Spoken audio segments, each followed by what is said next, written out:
Los cultos más aterradores del mundo. Imagina que estás parado en la calle, simplemente ocupándote de tus asuntos, cuando te aborda una pareja que tiene información importante para ti. Te dicen que son guías espirituales y que pueden ayudarte a alcanzar un nivel superior de existencia más allá de la Tierra y de la comprensión humana.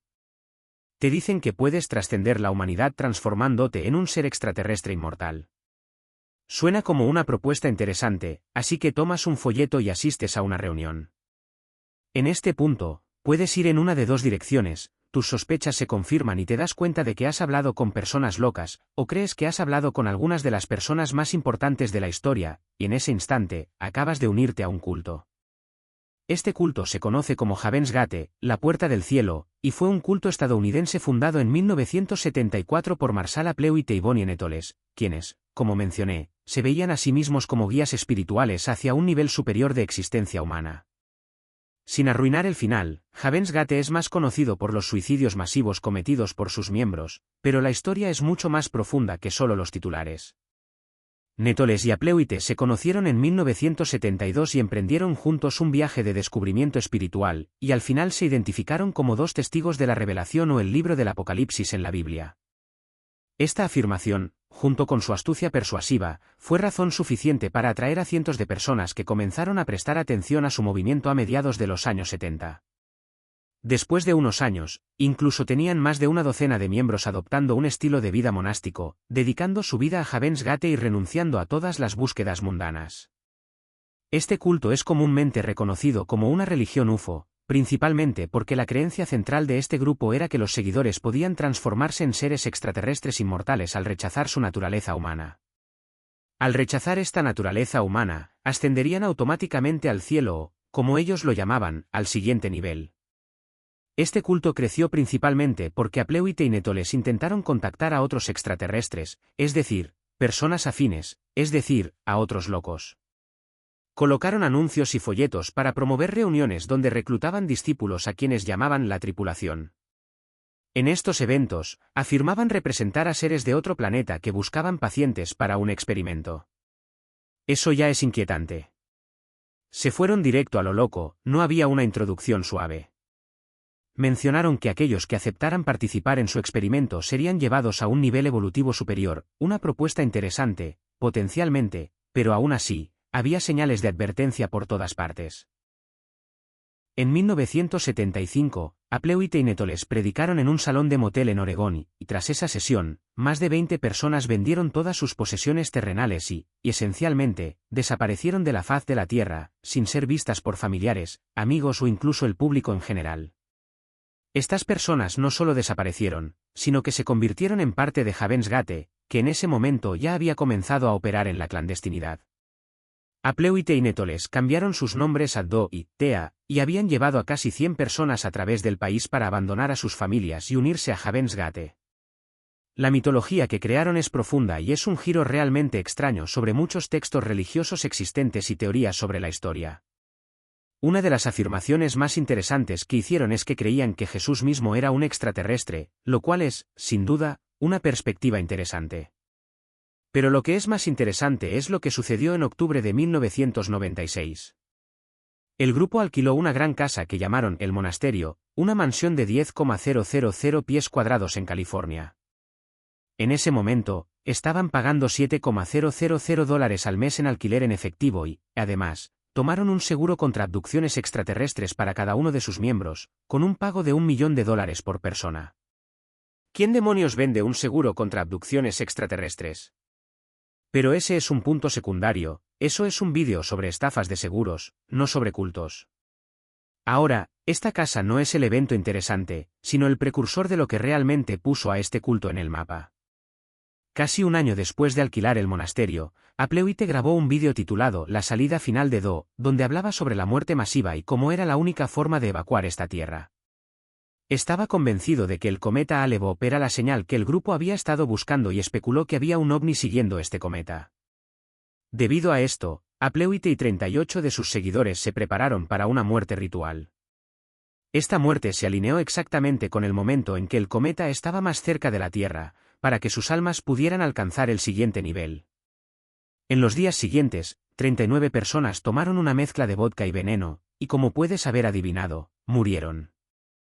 Hay tanta locura y, honestamente, una historia perturbadora sobre este culto, pero creo que la mejor manera de describirlo es que creían que los humanos eran aburridos, los extraterrestres eran geniales, y si un humano quería convertirse en un extraterrestre, tenía que morir. Es asombroso lo que la gente está dispuesta a creer, dedicar y sacrificar su vida por. Oh, y si el logo de Heaven's Gate te resulta familiar, Linus y Bert lo utilizó como inspiración para la portada de su álbum, lo cual es extraño. Los hijos de Dios. En lugar de ser abordado por una pareja loca, te acercó una figura de palo en YouTube y tenía una propuesta interesante para ti. Quería darte gomitas gratis, pero estas gomitas eran especiales. Vamos al grano. Si has visto nuestra serie sobre drogas, que, a juzgar por las vistas, probablemente lo hayas hecho, entonces habrías oído hablar de nuestro increíble patrocinador, 5CBD, que también patrocinó este vídeo. No te saltes esto, porque si tienes más de 21 años y vives en los Estados Unidos, puedes obtener gomitas gratis hoy. Las gomitas de alta potencia de 5CBD son perfectas para disfrutar sin sentirte mal por ello, ya sea que quieras un impulso de energía con Surge, una vibra equilibrada con Vibes, o si quieres relajarte con Chill, estas gomitas te cubren para cualquier situación. 5CBD también asegura la mejor calidad con pruebas de terceros, lo que significa que estas gomitas de alta potencia son seguras, confiables e increíblemente efectivas. Una de mis partes favoritas de 5CBD es la conveniencia. Poder recibirlas directamente en mi puerta sin tener que ir a ninguna tienda es algo que aprecio. Y algo más que aprecio de estas gomitas es su asequibilidad. Por la calidad y efectividad de estas gomitas, están a un precio extremadamente razonable. Pero, afortunadamente para ti, si tienes más de 21 años y vives en cualquiera de los 50 estados, puedes hacer clic en mi enlace en la descripción y reclamar tus muestras gratis de gomitas de 5CBD, absolutamente gratis, solo paga el envío. Estas gomitas son completamente legales en los 50 estados y se envían directamente a tu puerta. Así que si quieres hacer que ver un vídeo de Trust Me, Man sea aún más divertido, revisa 5CBD usando mi enlace en la descripción. Ahora, vamos a la siguiente llamada. Los hijos de Dios. Asumiendo que eres una persona semi-razonable, es probable que no estés interesado o influenciado por las afirmaciones de una vida después de la muerte, ovnis y ser parte de la Biblia por extraños aleatorios. Sin embargo, lo que podría interesar a una persona razonable es una comunidad que adora a Dios, personas que comparten la misma fe. Una fe que, a primera vista, parece semi-razonable. En este caso, podrías estar interesado en los hijos de Dios. Este nombre ya puede sonar familiar, y eso es porque Nick Crowley, un gran youtuber, acaba de hacer un vídeo sobre parte de la historia de este culto, específicamente sobre los programas de televisión que producía, que eran una locura. Eran esencialmente piezas de propaganda para niños y, spoiler alert, eran bastante perturbadoras. Pero llegaremos a eso. La historia de los hijos de Dios es profunda y haré lo mejor que pueda para resumirla de la manera más clara posible. Los hijos de Dios fueron fundados por un tipo llamado David Berg en 1968. Inicialmente atrajo a jóvenes seguidores con el mensaje de amor, vida comunal y devoción, lo que puede sonar lo suficientemente inocente, pero el grupo pronto se volvió infame por sus creencias y prácticas controvertidas. La mayoría de estas creencias y prácticas controvertidas comenzaron a introducirse una vez que el culto se estableció más.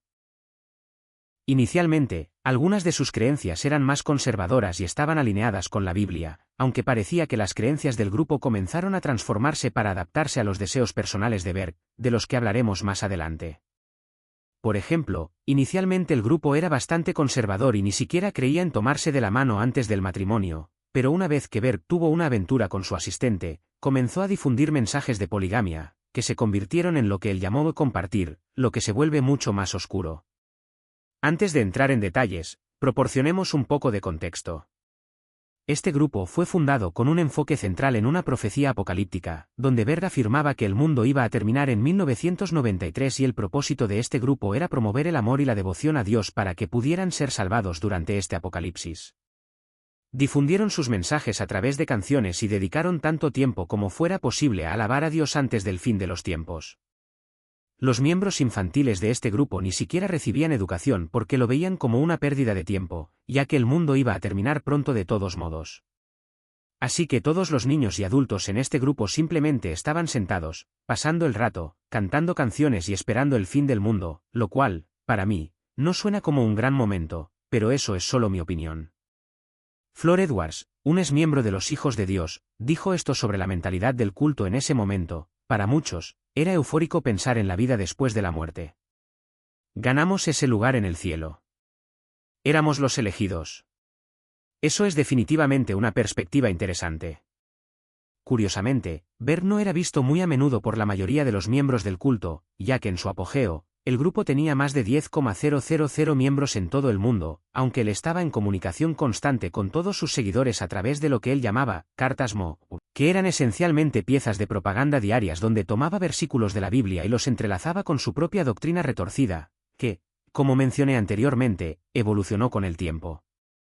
Estas cartas Mo incluían instrucciones que sus seguidores debían seguir y, curiosamente, muchas de las imágenes en estas cartas eran bastante gráficas, digamos. Según exmiembros de los Hijos de Dios, Mo escribió más de 3,000 de estas cartas Mo, lo cual es una locura. Pero estas cartas no eran la única forma en que los Hijos de Dios podían difundir su mensaje. Como mencioné, Nick Crowley hizo un gran vídeo sobre la serie de televisión que los Hijos de Dios habían creado y que fue transmitida, llamada La vida con el abuelo, en la que describe cómo el programa esencialmente adoctrinaba a los niños en los valores del grupo y las creencias religiosas que eran, por decirlo menos, poco deseables. Para pintar el cuadro, hay una escena en el programa donde una mujer es mostrada como un robot con senos literales, y el abuelo, es decir, David Berg, habla sobre cuánto ama a esta mujer perfecta. Hay muchos episodios con niñas jóvenes cantando sobre cómo su propósito es cocinar, limpiar y cuidar a los hombres en sus vidas. Eso es, honestamente, solo una muestra suave de algunas de las cosas geniales en el programa infantil de este culto.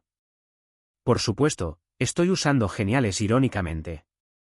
Ahora, volviendo al concepto de compartir, sin entrar en demasiados detalles gráficos, esencialmente Berg promovía el amor sin límites, ya que afirmaba que Jesús creó el amor y el sexo para que las personas los disfrutaran, y pensaba que la mejor manera de honrar a Dios era tenerlo sin límites, lo que para él significaba con cualquiera en cualquier momento, con o sin consentimiento, lo que también incluía a niños, lo cual es, obviamente, repugnante.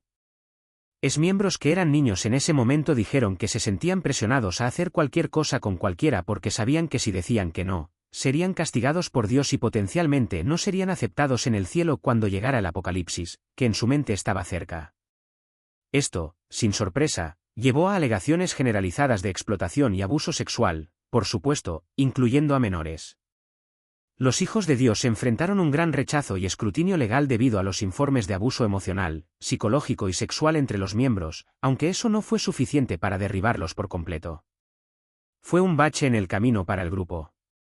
Después de la muerte de David Berg, su asistente, con quien tuvo las aventuras, asumió el control del grupo e intentó rebrandearlo varias veces en un intento de distanciarse de su oscuro pasado, e incluso intentaron renunciar a algunas de sus prácticas dañinas. Sin embargo, las décadas de trauma experimentadas por los exmiembros eran una parte inseparable de la historia del culto, y con la muerte de David, los rebranding y todas las alegaciones, el grupo pasó de tener más de 10,000 miembros en todo el mundo a ser hoy una pequeña comunidad subterránea en Internet.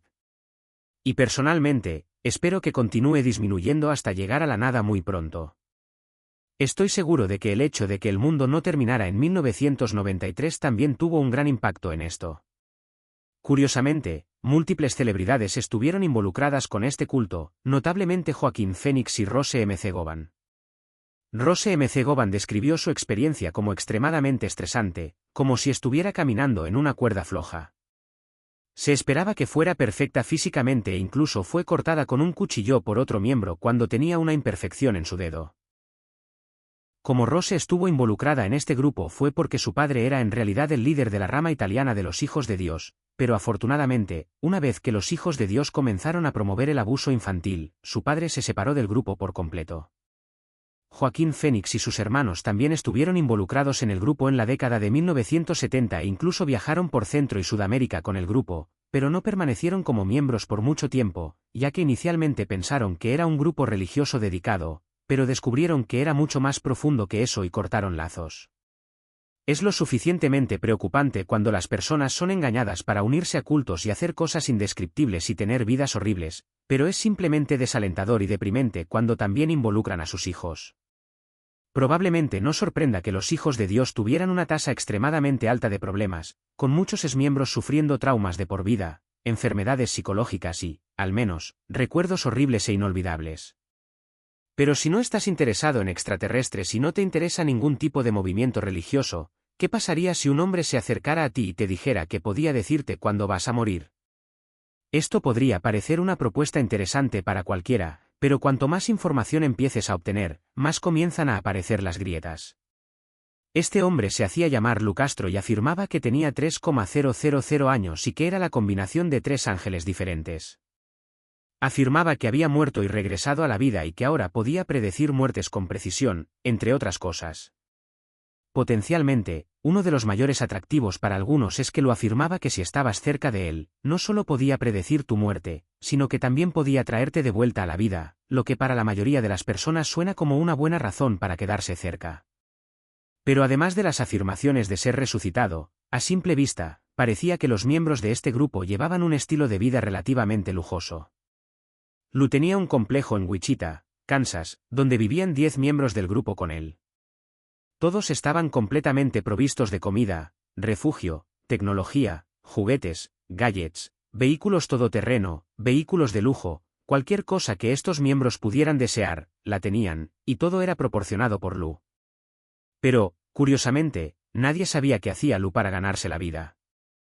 Decía que tenía acciones y bonos y un rancho de ganado en Texas, pero nadie podía identificar directamente su riqueza, y no parecía que nadie estuviera extremadamente preocupado porque se beneficiaban directamente de ello. Aunque definitivamente venía con un precio. Tener una comuna de 10 personas con vehículos de lujo en Wichita, Kansas, definitivamente llamaba la atención, pero para este culto eso no era un problema. Lou era un participante activo en la comunidad.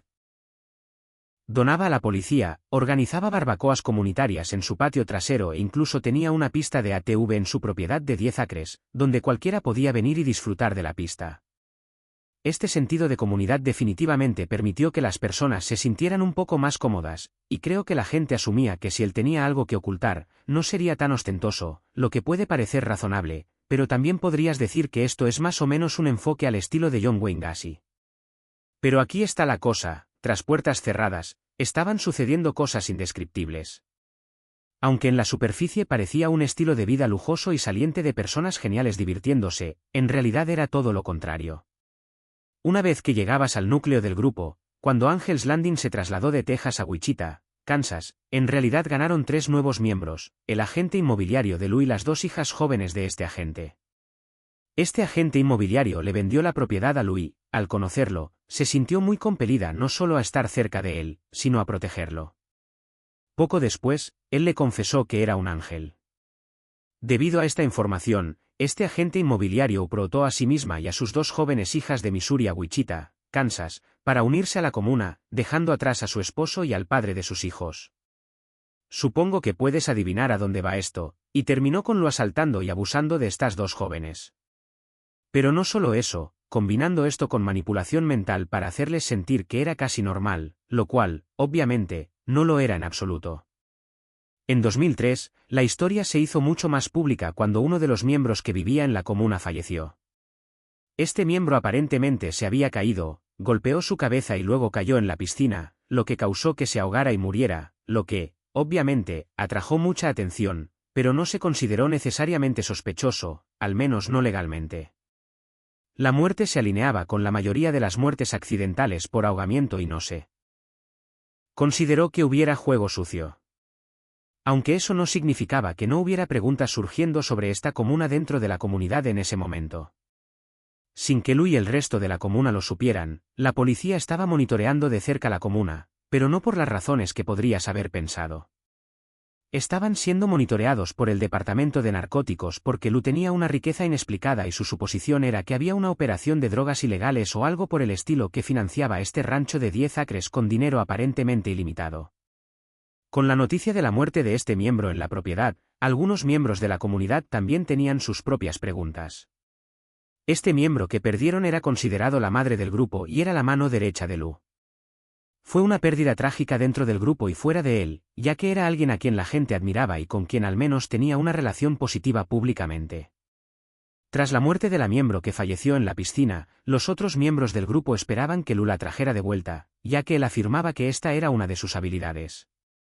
Después de que pasó un tiempo, Lu cambió su historia y afirmó que no quería traer de vuelta a Patricia. Lu afirmó que donde Patricia estaba ahora era mucho mejor que donde estábamos y que nuestro objetivo era encontrarnos con ella donde estaba, y no traerla de vuelta aquí. Supongo que esa fue una respuesta satisfactoria para algunos de los miembros. Y aunque la muerte fue considerada accidental, el FBI estaba interesado, por decirlo menos. Comenzaron a investigar a Lu Castro y se dieron cuenta de que no había registro de esta persona existiendo, no había documentos, no había certificado de nacimiento, no había licencia de conducir. Estaban tratando con un fantasma, hasta que encontraron una pieza de información que hacía referencia al nombre. Esto era un obituario de una mujer con la que había vivido en una comuna anterior. Esta mujer había fallecido con su nuevo novio e hija durante un vuelo de placer y, desafortunadamente, poco después del despegue, todo este grupo falleció. Es una nota lateral interesante, pero Lu era anteriormente un mecánico de aviones, que nuevamente fue considerado como una muerte accidental, pero las coincidencias están comenzando a desmoronarse aquí. 3 años después de la muerte de la mujer en la piscina, su esposo, otro miembro de Angel's Landing, también fue asesinado. Estaba trabajando en su automóvil y yacía debajo del vehículo cuando su gato falló, aplastándolo y matándolo. La desafortunada y trágica muerte de este segundo miembro de Angel's Landing fue un momento crucial en el descubrimiento de la verdad. Como mencioné, el grupo de Angel's Landing ya estaba bajo investigación secreta por parte del FBI y las autoridades locales, pero una vez que ocurrieron 2 muertes accidentales en un plazo de 3 años, intensificaron su búsqueda y comenzaron a buscar medios alternativos de información. Una cosa que encontraron que abrió este caso fue el pago de seguros sobre estos miembros del grupo. Tanto Patricia, la mujer que murió en la piscina, como su esposo, que murió bajo el automóvil años después, tenían grandes pólizas de seguro de vida, ambas específicamente pagaderas al grupo de Angel's Landing, que era 100% controlado por Lu Castro. Cada una de estas pólizas pagaba más de 1.2 millones de dólares. Y de repente, las cosas comienzan a tener mucho más sentido. Alguien que puede predecir muertes y luego hacer que éstas sucedan mágicamente, alguien que tiene muertes accidentales que lo siguen a todas partes y alguien que tiene una cantidad inexplicable de riqueza pero sin una fuente de ingresos, todo esto comienza a tener mucho más sentido cuando te das cuenta de que podría haber algún juego sucio en marcha aquí. Pero en caso de que eso no sea suficiente para convencerte de que había algo realmente extraño sucediendo en este culto, 2 años después de la muerte del esposo de la mujer inicial que falleció, hubo una tercera muerte dentro del grupo. Fue la muerte del agente inmobiliario que se mudó a la comuna para protegerlo. Esta misma mujer, que tenía 2 hijas jóvenes en el grupo, reunió a sus 2 hijas y les dijo que era el momento de su madre y que iba a morir pronto. Obviamente, estaban extremadamente molestas y no querían creerlo, y le dijeron a su madre, quien no parecía demasiado afectada y les aseguró que no iba a ir a ninguna parte y que iba a estar bien. Pero, desafortunadamente, 2 días después, ella falleció en un horrible accidente automovilístico. En ese punto, los detectives ya no permitieron que esto continuara. Una vez más, un pago de seguro de vida estaba a punto de llegar a la cuenta de Lu en cualquier momento, y, coincidentemente, el saldo anterior estaba bajando bastante debido al último pago. Es casi como si esta fuera la forma en que estaba financiando su estilo de vida. En este punto, los detectives simplemente se dirigieron a su propiedad y tenían un plan único para recolectar huellas dactilares y tratar de obtener más información. Llamaron a la puerta de Lu y le dijeron que estaban buscando información sobre criminales locales y tenían fotos de criminales que querían que él identificara. Los detectives entraron en su casa y comenzaron a mostrarle fotos, esperando obtener huellas dactilares en las fotografías, pero notaron que Lu solo estaba tomando estas fotos con las yemas de sus dedos, lo que significaba que sabía lo que estaba sucediendo y que no iban a obtener ninguna huella dactilar. Eventualmente, pudieron acusarlo de fraude bancario, pero se dieron cuenta de que necesitaban acusarlo de estos asesinatos si querían que cumpliera una condena sustancial. En este punto, las estrellas casi se alinearon, porque la mayor de las 2 jóvenes que formaban parte de este grupo ya era adulta y había conocido a un hombre que rápidamente se convirtió en su novio. No mucho después de comenzar a salir, ella se abrió con él sobre todo lo que estaba sucediendo en este extraño culto en Wichita. Sorprendentemente, fueron rápidos en responder, recolectaron su declaración y comenzaron una investigación a gran escala sobre todas estas afirmaciones. En este punto, pudieron hablar con la hija menor también, donde pudieron recopilar toda la información que necesitaban para encarcelar a este hombre durante un tiempo considerable. Durante el juicio de Lu, se reveló que su nombre no era Lu en absoluto y que era solo uno de sus muchos alias, y que su verdadero nombre era Daniel Pérez, y tenía un extenso historial de abuso sexual y mucho más. El resultado de este juicio ocurrió en 2015, cuando Daniel Pérez, también conocido como Lu Castro, fue condenado a 80 años de prisión. Desafortunadamente, todas las muertes relacionadas con Angel's Landing aún fueron consideradas accidentales, pero tenían un caso lo suficientemente sólido a través de todos los otros crímenes para encarcelarlo por el resto de su vida. Sé que este es un vídeo sobre cultos y no un vídeo de crímenes reales, pero para Angel's Landing específicamente, las creencias eran bastante simples y ni siquiera eran muy religiosas. Honestamente, este misterioso hombre rico simplemente afirmaba que era un ángel y que podía predecir muertes y salvar a las personas cercanas a él si morían, y también requería intimidad con niños para mantener sus poderes, aunque en realidad solo era un depredador que estaba matando a sus propios miembros del culto por pagos de seguros para financiar su estilo de vida. Así que las creencias religiosas son simples, pero la historia real es una locura, y pensé que ustedes apreciarían esta historia retorcida. Sé que me he centrado en muchas creencias pseudo-religiosas retorcidas y perturbadoras, así que quería centrarme en la realidad de la vida en estos cultos en esta historia. Pero cuanto más investigaba, más me interesaba esta historia, y aquí estamos. Antes de entrar en el último culto de este vídeo, solo quiero decir que es la desafortunada realidad que hay muchos cultos locos y aterradores que han existido y aún existen hoy en día. Aunque seleccioné algunos para este primer vídeo, tengo un número considerable de otros cultos que quiero discutir. No quería hacer este vídeo extremadamente largo en caso de que no fuera algo que ustedes estuvieran interesados, ya que no he discutido cultos en el canal antes.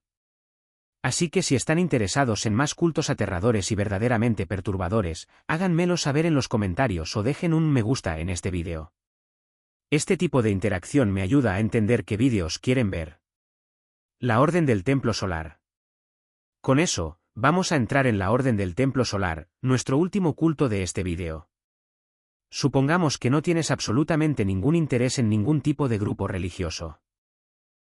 Supongamos que estás interesado en la historia y que tal vez encontraste un interés particular en los Caballeros Templarios, el grupo militar católico encargado de proteger el Santo Grial. Quizás esa sea un área de interés para ti. Bueno, ¿y si te acercaran algunas personas que afirmaran ser los descendientes de ese grupo militar y que afirmaran sostener sus ideales y más? Podrías estar interesado en escucharlos. ¿Y si estas personas te dijeran que no solo eran los descendientes de los Caballeros Templarios, sino que uno de los miembros también era la reencarnación de Moisés de la Biblia y el padre de Tutankamón? En ese punto, probablemente ya te habrías ido, pero supongamos que aún estás un poco interesado. Pero aquí está el truco, incluso si estás potencialmente interesado en escucharlos, debes ser aprobado específicamente a través de una donación considerable, ya que este culto es un grupo bastante elitista, con un tamaño de grupo en su apogeo de solo alrededor de 300 a 400 miembros. Así que, a menos que fueras realmente rico, ni siquiera podrías escuchar su mensaje. Este era el mensaje de la Orden del Templo Solar, un movimiento neotemplario y un culto. Este grupo tenía miembros en Canadá, Suiza y Francia. Uno de los fundadores de este culto en realidad tuvo un hijo con otra miembro del culto y creía que este niño era un niño perfecto y que era un ser superior, y que cualquier niño que naciera dentro del culto también sería un ser superior para ayudar a su hija en su propósito. El culto creció, y con el tiempo hubo mucha mala gestión entre los dos fundadores, quienes no hablaban mucho sobre la dirección del culto. Un líder se centraba en el funcionamiento interno del culto, específicamente en las meditaciones, ceremonias y la gestión diaria, y el otro líder se centraba en el proceso de reclutamiento, esencialmente organizando seminarios y difundiendo el mensaje de su pequeño grupo especial. Debido a que este culto requería un respaldo financiero significativo, los miembros comenzaron a sentirse inquietos sobre a dónde iba su dinero, ya que el culto parecía no estar creciendo tanto como antes, y esta niña perfecta de nivel superior ahora era una adolescente y comenzaba a rebelarse contra su propio padre. En 1991, uno de los exmiembros demandó al grupo, lo que definitivamente comenzó a mostrar que la situación se estaba deteriorando para este culto elitista. Al año siguiente, en 1992, uno de los líderes del culto fue arrestado por intentar comprar armas de fuego ilegales en Canadá, lo que es un desafortunado presagio de lo que está a punto de suceder. Ese año, las personas se volvían cada vez más inquietas, ya que no solo estaban inseguras sobre a dónde iba su dinero, sino que en este punto había tantas promesas espirituales incumplidas que la gente comenzaba a no creer en ninguna de las afirmaciones de estos líderes del culto. Aquí es donde las cosas se oscurecen, ya que el culto estaba comenzando a desmoronarse y estaban perdiendo miembros y apoyo. Sentían que necesitaban encontrar algo rápido y decidieron que necesitaban tener una transición dentro de su movimiento. Esta era una transición a otro mundo. En este punto, comenzaron a prepararse y ciertos miembros de alto rango dentro del templo solar que creían que serían favorecidos en este nuevo mundo, es decir, personas que probablemente pensaban que podían manipular. Mientras preparaban a sus miembros sobre cómo hacer la transición a este nuevo mundo, también estaban planeando cómo se vengarían de aquellos que sentían que los traicionaron, es decir, de las personas que vieron a través de las mentiras y abandonaron el culto. La venganza de este culto comenzó con miembros de alto rango que se presentaron en la puerta de miembros del culto y apuñalaron a su bebé de 5 meses en el corazón, ya que el líder del templo solar afirmaba que este bebé era el anticristo. En realidad, los padres de este bebé, que también fueron asesinados en este horrible evento, eran simplemente personas que no escucharon las demandas del templo solar, que eran que no se casaran y no tuvieran este bebé porque no era lo que los seres superiores querían. Era esencialmente una lucha de poder en la que estos exmiembros ya no estaban interesados en participar. Después de este horrible asesinato, hubo otros casos de asesinatos extraños hasta que uno de los eventos más insanos asociados con este culto ocurrió el 5 de octubre de 1994. Se encontraron 23 personas muertas en un chalet en llamas en Suiza. Sus cuerpos estaban dispuestos en un círculo y todos llevaban túnicas ceremoniales. Después de este evento de muerte masiva, que fue más un asesinato que un suicidio, ya que la mayoría de los participantes en este grupo no se dieron cuenta de que iban a ser asesinados y dejados en un edificio que sería incendiado. En total 74 personas murieron a lo largo de los múltiples asesinatos y suicidios que ocurrieron debido a la orden del templo solar. No se sabe cuántas de estas muertes fueron suicidios y cuántas fueron asesinatos, porque los fundadores de este culto fueron asesinados en estos rituales y los miembros restantes se escondieron. Las autoridades estaban atónitas sobre qué hacer, porque no había nadie a quien acusar y no mucho que pudieran hacer, ya que la mayoría de los participantes también habían desaparecido. El resultado fue un movimiento anticultos extremadamente fortalecido en Europa, específicamente en Europa francófona, ya que este evento fue extremadamente publicitado. Finalmente, se dio a conocer el peligro que pueden causar los cultos. Supongo que la única verdadera ventaja sobre los cultos es que siempre parecen autodestruirse. Aunque incluso unos pocos momentos de existencia para los cultos que mencioné hoy son más largos de lo que deberían haber existido. Ninguna de estas personas necesitaba ser escuchada, psicológicamente dañada, abusada, asaltada o asesinada.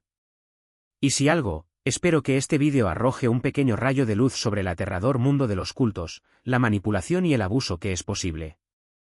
Si disfrutaste este vídeo sobre los cultos más aterradores del mundo, siéntete libre de revisar este vídeo sobre las drogas más aterradoras que nunca has oído hablar. De hecho, tenemos una serie completa de 4 partes sobre este tema y es realmente interesante. Muchas gracias por ver y, como siempre, confía en mí, amigo.